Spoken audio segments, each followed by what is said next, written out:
This topic was actually proposed by someone in GI Academy. So today I'm going to walk you through exactly how to print your calculation notes in Autodesk Robot. So here is the project we'll be working on. You're going to click on that column. You move up here. Click on the drop down menu here and move to RC design.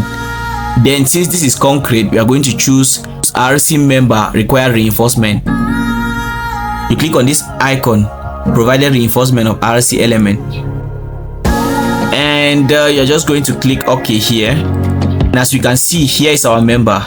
So before we print the calculation notes, it's important for us to run the calculations. We can start calculations here. And as you can see, our member has run smoothly. We are going to print the calculation notes, and to do that, you move to this first part here, which is calculation notes. So this is the calculation notes for this. So it's showing that we have to use 6 reinforcement of 10. To do that, navigate to File, come down to Save, and select where you want to save this document. For example, we want to save it on the desktop.